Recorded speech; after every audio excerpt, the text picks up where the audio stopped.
नमस्कार दोस्तों, हमारे इस YouTube चैनल पर आप सभी का हार्दिक स्वागत है। पिछले वीडियो में हमने जो पढ़ा है वो है हृदय की संरचना। हृदय की संरचना। हृदय की संरचना में हम ये देख चुके हैं कि हृदय की जो आकृति है कुछ इस प्रकार से थी।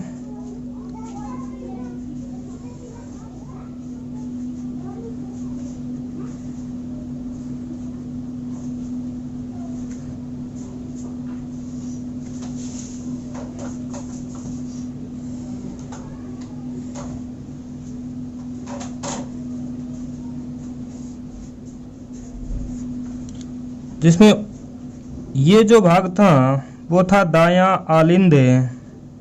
दायां आलिंद। ये जो भाग है वो है बायां आलिंद। बायां आलिंद। उसी प्रकार ये दायां निले।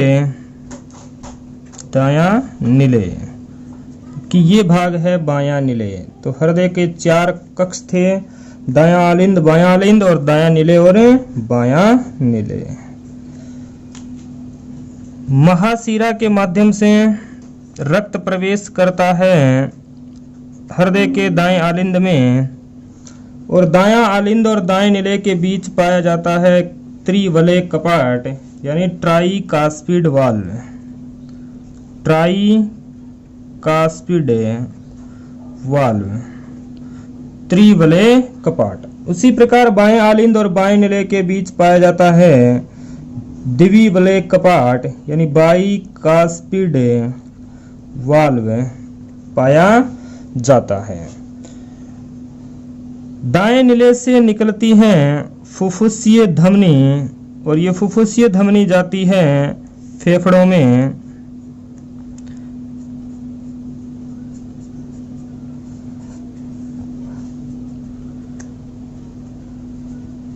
फेफड़ों में फुफ्फुसीय धमनी।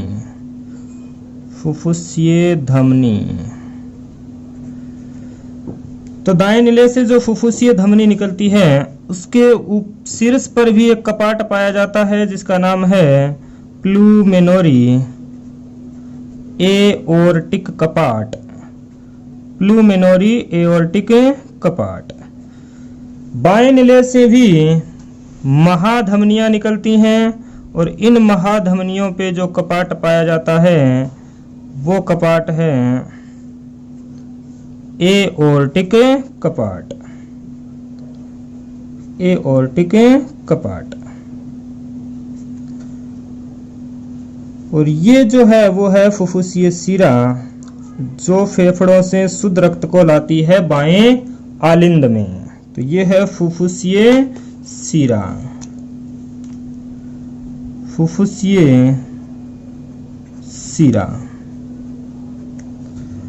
तो ये हमने हृदय की संरचना की बात की। तो हृदय की संरचना में दाएं आलिंद और दाएं निले के बीच पाया जाता है ट्राइकास्पिड वाल्व।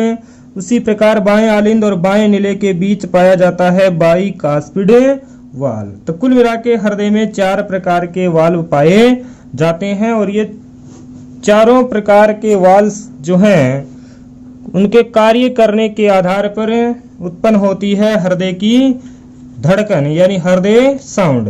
तो नेक्स्ट जो हेडिंग है हमारी वो है हृदय धड़कन। Heart beat. Heart beat. हृदय धड़कन। हृदय धड़कन। तो हृदय की धड़कन में 2 धमनियां होती हैं, दो ध्वनि होती हैं। वो है फर्स्ट साउंड और सेकंड साउंड। प्रथम ध्वनि और द्वितीय ध्वनि। तो फर्स्ट साउंड और सेकंड साउंड। हृदय की पहली जो ध्वनि है, साउंड जो है वो है लब। लब। उसी प्रकार सेकंड साउंड है डब। डब। तो हृदय की प्रथम ध्वनि लब और द्वितीय ध्वनि है डब। लब जो ध्वनि है वो उत्पन्न होती है ट्राइकास्पिड व बाइकास्पिड।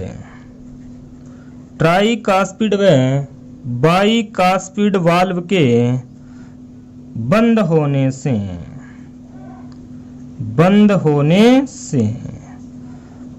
ट्राइकास्पिड और बाइकास्पिड वाल्व को सम्मिलित रूप से कहते हैं मिट्रल कपाट। तो हृदय की प्रथम साउंड उत्पन्न होती है ट्राइकास्पिड और बाइकास्पिड वाल्व के या मिट्रल कपाटों के बंद होने से। उसी प्रकार हृदय की दूसरी धड़कन यानी सेकंड साउंड जो है वो उत्पन्न होती है प्लूमेनरी एओर्टिक व एओर्टिक कपाटों के बंद होने से। प्लूमेनरी एओर्टिक व एओर्टिक कपाट के बंद होने से। तो फर्स्ट और सेकंड साउंड मिलकर निर्माण करती हैं हृदय धड़कन का यानी हार्ट बीट का, और ये हृदय धड़कन नियंत्रित होती है पेसमेकर से। पेसमेकर जो है वो दाएं आलिंद में लगा होता है जिसमें स्व उद्दीपन होता है और आवेश उत्पन्न होता है। तो हृदय की जो धड़कन है वो उत्पन्न होती है ट्राइकास्पिड और बाइकास्पिड तथा प्लूमेनरी एओर्टिक व एओर्टिक कपाटों के बंद होने से हृदय धड़कन का निर्माण होता है। तो हृदय की संरचना में जब हमने पढ़ा था तो दायां आलिंद और बायां आलिंद, तो सर्वप्रथम जो घटना होती है वो होती है, एक होता है संकुचन यानी सिस्टोल, दूसरी है अनुशीतलन यानी डायस्टोल। संकुचन यानी सिकुड़ना और अनुशीतलन यानी फैलना। जिस प्रकार महाशिरा के माध्यम से अशुद्ध रक्त दायां आलिंद में प्रवेश करता है और दायां आलिंद जैसे ही रक्त से भरता है तो उसमें संकुचन उत्पन्न होता है। संकुचन उत्पन्न होने से दाएं आलिंद में भरा हुआ संपूर्ण रक्त प्रवेश कर जाता है दाएं नीले में, और दाएं नीले जैसे ही भरता है, भरते समय जब पूर्ण रूप से भरेगा तो ट्राइकास्पिड वाल्व बंद हो जाते हैं। उसी प्रकार बाएं आलिंद में जब संकुचन होगा, बाएं आलिंद में संकुचन होने से बाएं आलिंद में भरा हुआ संपूर्ण रक्त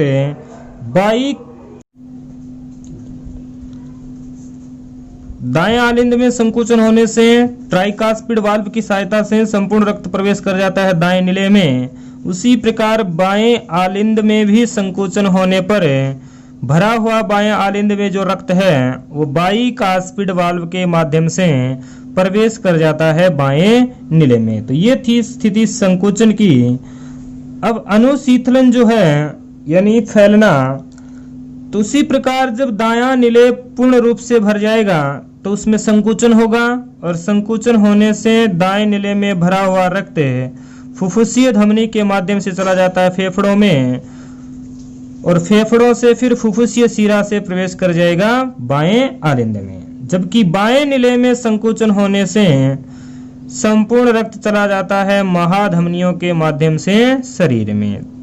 अनुशीतलन यानी कि फैलना, जब दाएं नीले में अनुशीतलन होता है तो दाएं आलिंद से रक्त ग्रहण कर लेगा। उसी प्रकार बाएं नीले में अनुशीतलन होगा तो बाएं आलिंद से रक्त ग्रहण कर लेगा। उसी प्रकार दाएं आलिंद में जब अनुशीतलन होगा तो शरीर से रक्त ग्रहण कर लेगा। उसी प्रकार बाएं आलिंद में जब अनुशीतलन होगा तो फेफड़ों से रक्त ग्रहण कर लेगा। तो ये था संकुचन और अनुशीतलन। अब हृदय धड़कन के अंदर दो प्रावस्थाएं होती हैं। पहली है डायस्टोल और दूसरी है सिस्टोल, यानी संकुचन और अनुशीतलन। संकुचन और अनुशीतलन, सिस्टोल और डायस्टोल, संकुचन और अनुशीतलन, इन दोनों से उत्पन्न होती है हृदय धड़कन, हार्ट बीट, जिसका नियंत्रण करता है पेस मेकर, जो कि लगा होता है दायां आलिंद में, दायां आलिंद में।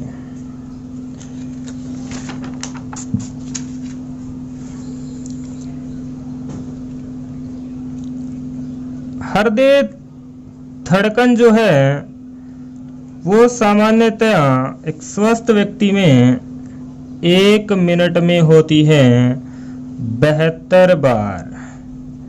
1 मिनट में 72 बार। एक बार में यानी एक धड़कन में हृदय 70 मिलीलीटर रक्त पंप करता है, यानी फेंकता है, पंप करता है। हृदय धड़कन को सुनने का यंत्र, तो हृदय धड़कन को सुनने का यंत्र है स्टेथोस्कोप। स्टेथोस्कोप, स्टेथोस्कोप, जिसकी खोज की थी रेने लेनेक ने। स्टेथोस्कोप की खोज की है रेने लेनेक ने।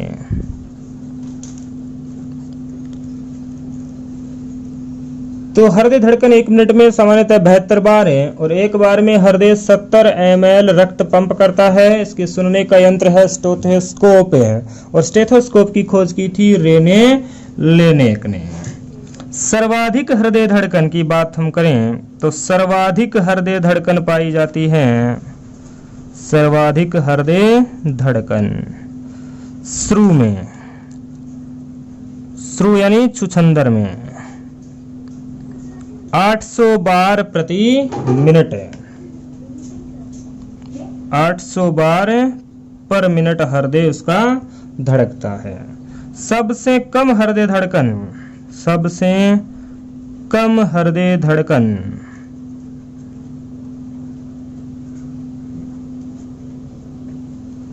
पाई जाती है हाथी में। सबसे कम हृदय धड़कन पाई जाती है हाथी में 20 से 25 बार प्रति मिनट, 20 से 25 बार पर मिनट। मानव के अंदर हम बात करें तो नवजात शिशु की हृदय धड़कन सर्वाधिक होती है, नवजात शिशु, और नवजात शिशु की हृदय धड़कन होती है 160 बार पर मिनट। विश्राम अवस्था में हृदय धड़कन होती है सबसे कम, तो विश्राम अवस्था में 50 से 60 बार प्रति मिनट हृदय धड़कन होती है। टेम्परेचर के बढ़ने से यानी तापमान के बढ़ने से हृदय धड़कन भी बढ़ जाती है, हृदय धड़कन भी बढ़ती है। टेम्परेचर के बढ़ने से हृदय धड़कन बढ़ जाती है। पीएच मान के बढ़ने से भी हृदय धड़कन बढ़ जाती है। पीएच मान के बढ़ने से हृदय धड़कन बढ़ जाती है। निद्रा के समय हृदय धड़कन जो है वो कम हो जाती है। निद्रा के समय हृदय धड़कन कम हो जाती है। क्रोध, प्रेम और ईर्ष्या के समय, क्रोध, प्रेम और ईर्ष्या के समय हृदय धड़कन बढ़ जाती है। तो नवजात शिशु की हृदय धड़कन होती है 160 बार पर मिनट। विश्राम अवस्था में जो हृदय धड़कन है वो होती है 50 से 60 बार प्रति मिनट।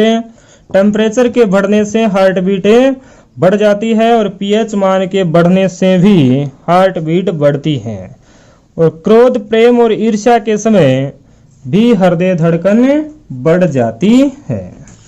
तो ये थी हृदय धड़कन।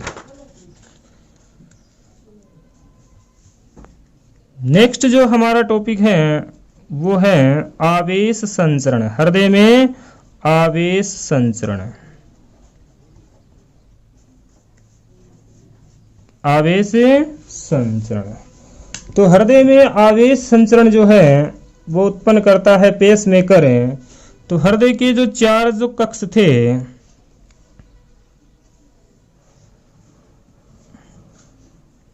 दायां आलिंद, उसी प्रकार ये बायां आलिंद, बायां आलिंद, दायां निलय, ये बायां निलय। तो दाएं आलिंद में लगा होता है पेसमेकर। पेसमेकर जिसे कहते हैं SA नोड, पेसमेकर या SA नोड, जहां से उत्पन्न होता है आवेश। आवेश उत्पन्न होता है। तो दाएं भाग में पाया जाता है पेसमेकर और पेसमेकर में उत्पन्न होते हैं आवेश और पेसमेकर ये आवेश दे देता है AV नोड को, जो स्थित होता है दाएं आलिंद और बाएं आलिंद के मध्य। AV node. AV node. AV node कहलाता है reserve pacemaker. Reserve pacemaker. AV node जो है वो करता है आलिंदों में संकुचन। आलिंदों में संकुचन।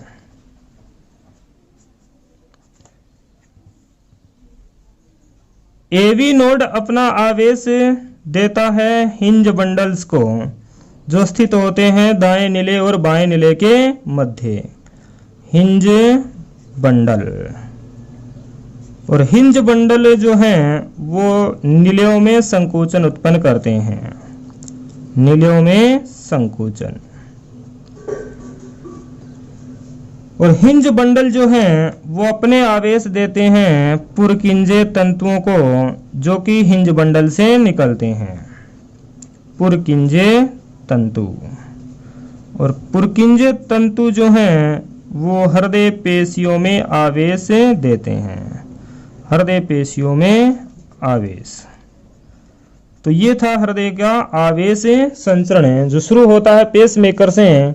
और पेसमेकर अपना आवेश देता है AV नोड को, और AV नोड कहलाता है रिजर्व पेसमेकर, जो आलिंदों में संकुचन उत्पन्न करता है। AV नोड अपना आवेश देता है हिंज बंडल्स को, और हिंज बंडल्स जो हैं वो निलयों में संकुचन उत्पन्न करते हैं।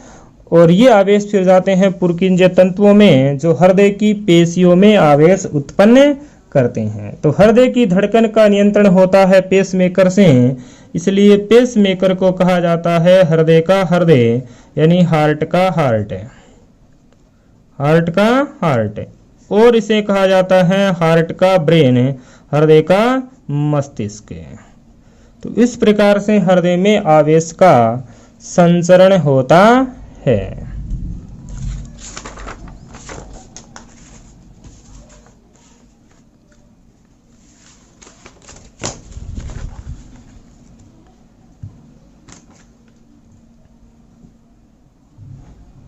नेक्स्ट जो हेडिंग है हमारी वो है ब्लड प्रेशर।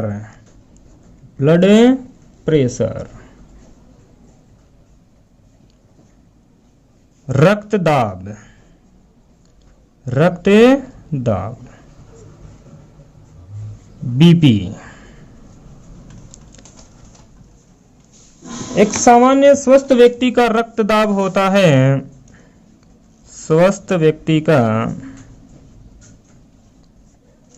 रक्तदाब होता है 120/80 mmHg। 120 80 mmHg। 120 यानी सिस्टोल दाब और उसी प्रकार 80 जो है वो है डायस्टोल दाब। तो संकुचन जब होता है तब नलिकाओं में रक्त का दाब होता है 120 और अनुशीतलन के समय रक्त का दाब होता है 180। रक्त दाब की खोज जो की थी वो वैज्ञानिक हैं रोकी और रीवा। तो रोकी व रीवा ने रक्त दाब के बारे में सबसे पहले बताया था। रक्त दाब को मापने का यंत्र जो है, मापने का यंत्र रक्त दाब मापी या स्फिग्मोमेनोमीटर, स्फिग्मोमेनोमीटर रक्त दाब मापी, स्फिग्मोमेनोमीटर रक्त दाब मापने का यंत्र, रक्त दाब मापी भी इसे कहते हैं। रक्त दाब मापी जिसकी खोज की थी डॉक्टर रिगरोसी ने, खोज की थी रिगरोसी नामक वैज्ञानिक ने। तो स्टेथोस्कोप मापने का यंत्र है वो है हृदय की धड़कन और स्फिग्मोमेनोमीटर मापता है रक्त का दाब। सर्वप्रथम रक्त दाब मापा था, सर्वप्रथम रक्त दाब मापा गया घोड़ी में और वो मापा था स्टेफन हेल्स नामक वैज्ञानिक ने, स्टेफन हेल्स ने, स्टेफन हेल्स से। और मानव में सर्वप्रथम रक्त दाब मापा था बेरवे नामक वैज्ञानिक ने। तो मानव में सर्वप्रथम रक्त दाब मापन बेरवे नामक वैज्ञानिक ने किया, बेरवे ने।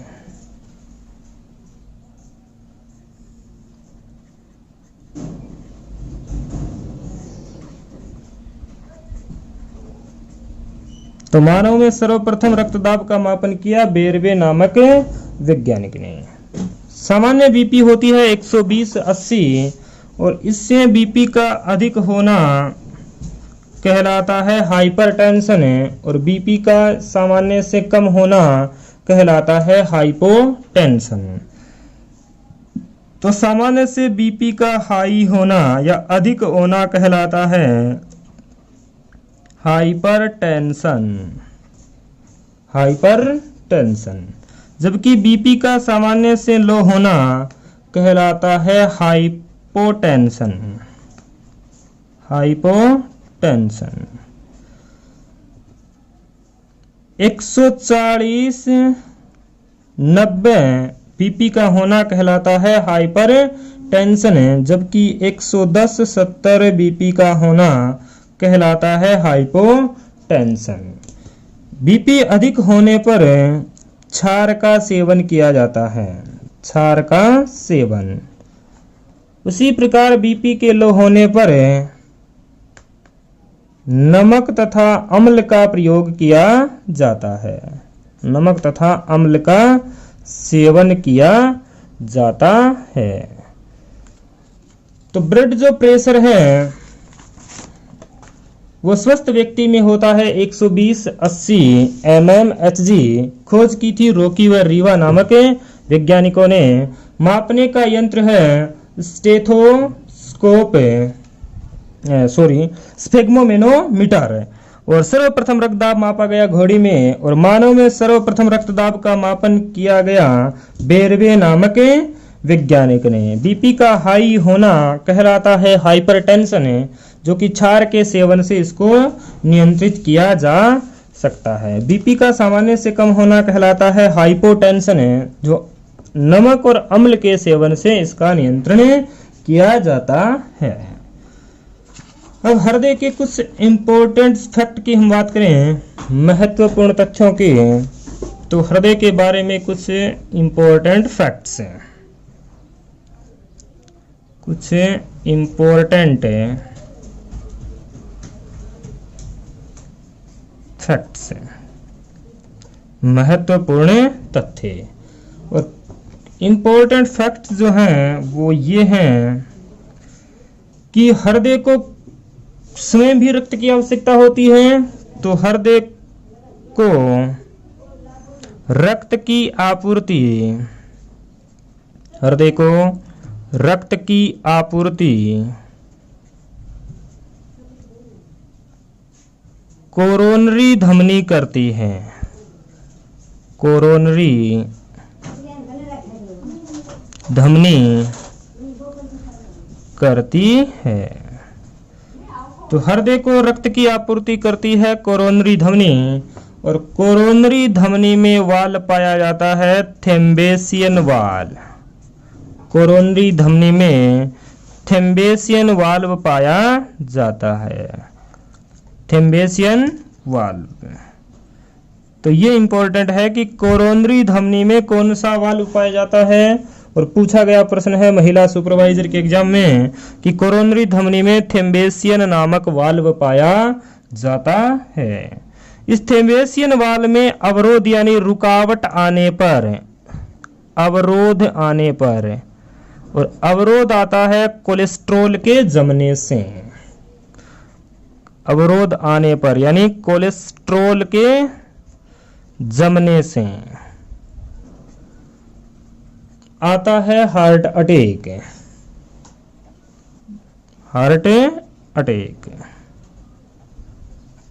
तो कोरोनरी धमनी जो है वो हृदय को रक्त की आपूर्ति करती है, और कोरोनरी धमनी में थेम्बेशियन वाल्व पाया जाता है जिसमें अवरोध आने पर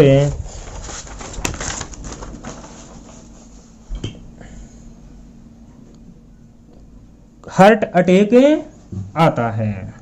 और हार्ट अटैक से बचने के लिए जो उपचार किया जाता है, जो सर्जरी की जाती है, उसका नाम है bypass grafting, bypass grafting, bypass grafting heart attack का उपचार जो है। बाईपास ग्राफ्टिंग जो है उसका मतलब है कि कोरोनरी जो धमनी है उसको वैकल्पिक पथ उपलब्ध कराना, दूसरा कोई रास्ता उपलब्ध कराना जिसके द्वारा हृदय को रक्त है वो निरंतर मिलता रहे। तो बाईपास ग्राफ्टिंग में जो कोरोनरी धमनी है, कोरोनरी धमनी को काट करके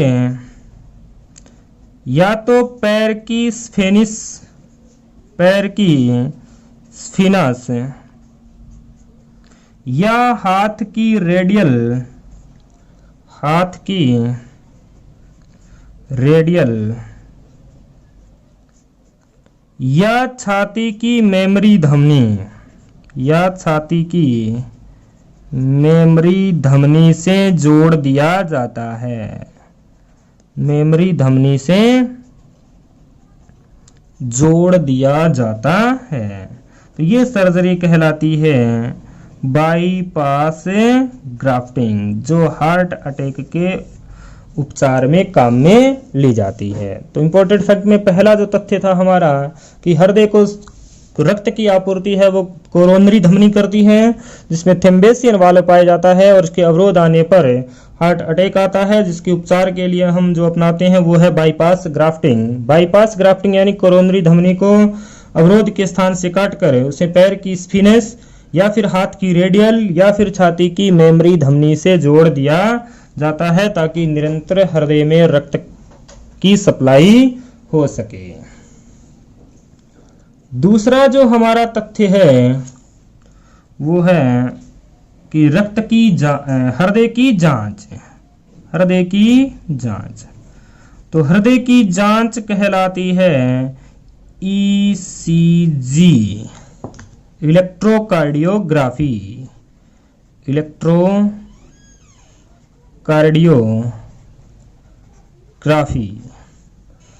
हृदय की जांच कहलाती है ईसीजी, इलेक्ट्रोकार्डियोग्राफी, जिसकी खोज की थी इंथोन वान नामक वैज्ञानिक ने। खोज की थी इंथोन वान नामक वैज्ञानिक ने। तो हृदय की जांच में हृदय की पेशियों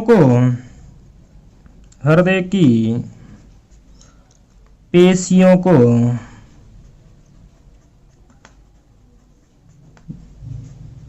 गैल्वेनोमीटर से जोड़ दिया जाता है। गैल्वेनोमीटर से जोड़ दिया जाता है। हृदय की पेशियों को गैल्वेनोमीटर से जोड़ दिया जाता है तथा विद्युतीय घटनाओं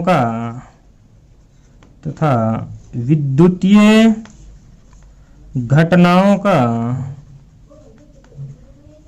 ग्राफीय चित्रण किया जाता है। विद्युतीय घटनाओं का ग्राफीय चित्रण कर लिया जाता है। तो ये है ईसीजी। तो दूसरा जो इंपॉर्टेंट फैक्ट है हमारा वो है हृदय की जांच, और हृदय की जांच कहलाती है ईसीजी, इलेक्ट्रोकार्डियोग्राफी, जिसकी खोज की थी इंथोन वान नामक वैज्ञानिक ने।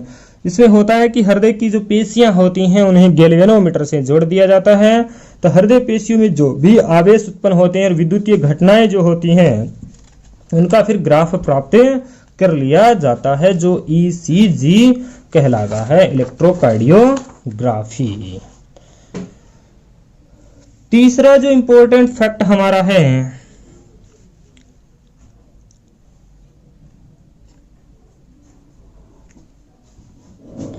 वो है विश्व में सबसे पहले सफल हृदय प्रत्यारोपण किसने किया। तो तीसरा हमारा जो तथ्य है वो है विश्व में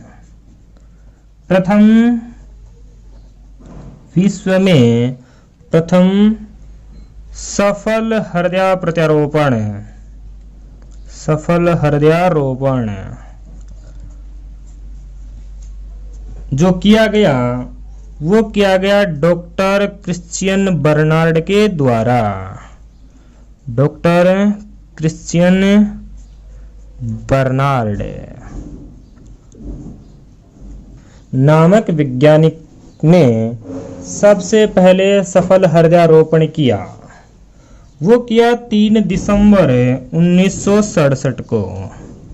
3 दिसंबर 1967 को केप टाउन के हॉस्पिटल में, केप टाउन दक्षिण अफ्रीका।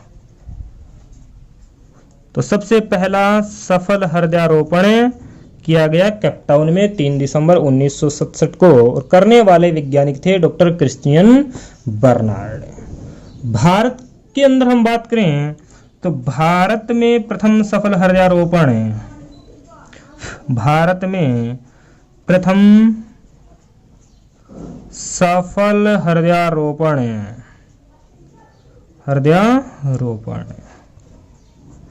जो किया गया वो किया गया डॉक्टर वेणुगोपाल के द्वारा। डॉक्टर वेणुगोपाल, और वो किया गया एम्स हॉस्पिटल दिल्ली,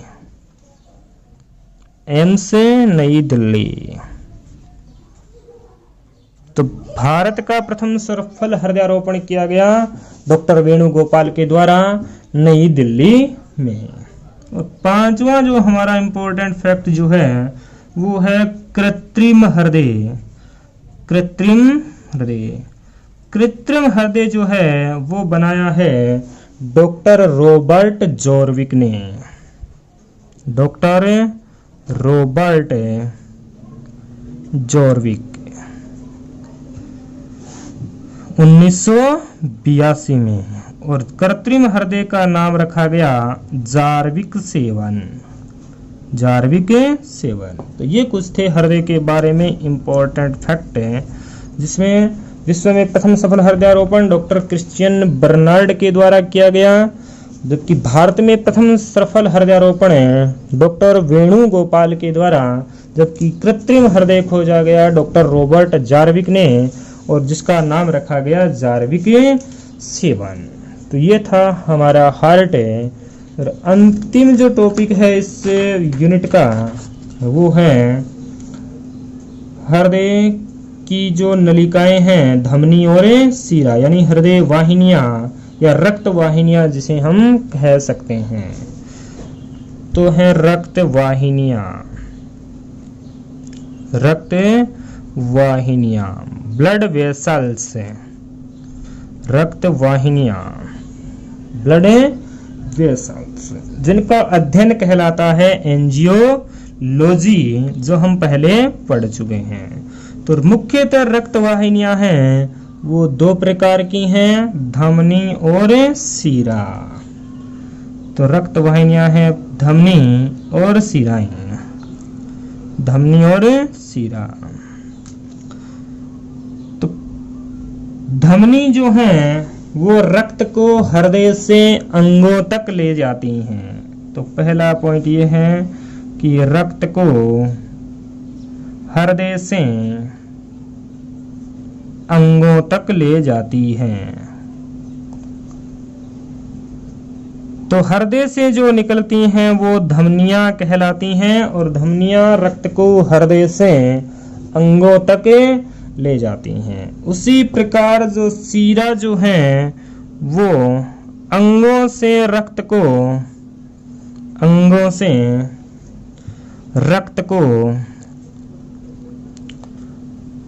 हृदय में लाती हैं, अंगों से रक्त को हृदय में लाती हैं। ये मुख्य अंतर है कि रक्त को हृदय से अंगों तक ले जाती है धमनियां, जबकि अंगों से रक्त को हृदय में लाती हैं शिराएं। अब धमनी जो है वो हृदय से निकलती हैं, तो धमनियों में हमेशा शुद्ध रक्त बहता है, शुद्ध रक्त यानी O2 युक्त रक्त बहता है। तो धमनियों में हमेशा शुद्ध रक्त बहता है। और इसका एक अपवाद है कि सभी धमनियों में शुद्ध रक्त बहता है, लेकिन फुफ्फुसीय धमनी में अशुद्ध रक्त बहता है। फुफ्फुसीय धमनी में अशुद्ध रक्त बहता है।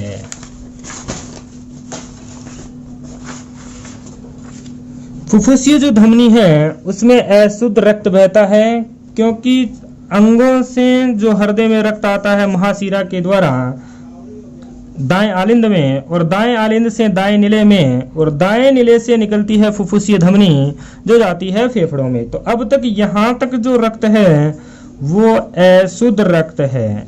तो इसलिए सभी धमनियों में तो शुद्ध रक्त बहता है, लेकिन फुफ्फुसीय धमनी में अशुद्ध रक्त बहता है, क्योंकि रक्त फेफड़ों में जाने के बाद क्या होता है, शुद्ध होता है। तो याद रखना है कि धमनी जो है वो हमेशा शुद्ध रक्त बहता है, लेकिन फुफ्फुसीय धमनी में अशुद्ध रक्त बहता है। उसी प्रकार शिराओं में भी हमेशा अशुद्ध रक्त बहता है। अशुद्ध रक्त यानी CO2 युक्त रक्त है, अशुद्ध रक्त बहता है। और इसका भी अब एक अपवाद हो गया, वो ये है कि फुफ्फुसीय जो शिरा है उसमें हमेशा शुद्ध रक्त बहेगा, फुफ्फुसीय शिरा। तो फेफड़ों से जो बाएं आलिंद में आती है फुफ्फुसीय शिरा जो होती है उसमें शुद्ध रक्त बहता है, क्योंकि ये फेफड़ों से शुद्ध रक्त को बाएं आलिंद में लाती है। तो फुफ्फुसीय शिरा में शुद्ध, बाकी सभी शिराओं में अशुद्ध रक्त ही बहेगा।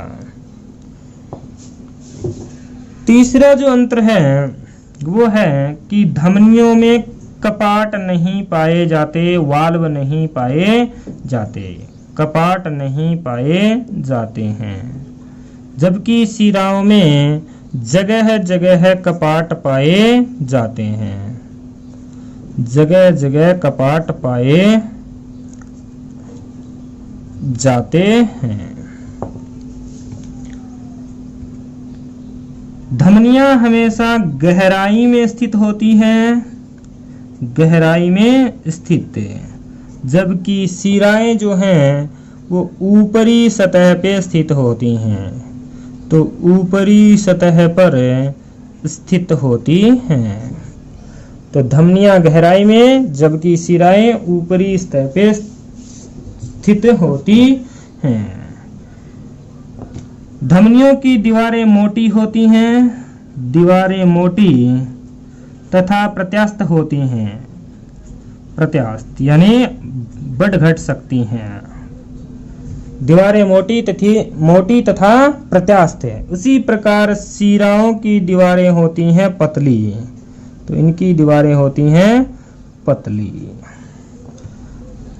तो धमनियों में जो रक्त दाब होता है वो होता है तेज, तो रक्त दाब अधिक होता है, रक्त दाब अधिक, जबकि शिराओं में रक्त दाब होता है कम। तो रक्त दाब कम। तो ये थी रक्त वाहिनियां, ब्लड वेसल से, यानी धमनी और शिराएं। तो हमने रक्त का जो संपूर्ण जो अध्ययन है वो कर लिया है, जिसमें हमने रक्त के बारे में पढ़ा, हृदय के बारे में पढ़ा और रक्त वाहिनियों के बारे में पढ़ा। धन्यवाद।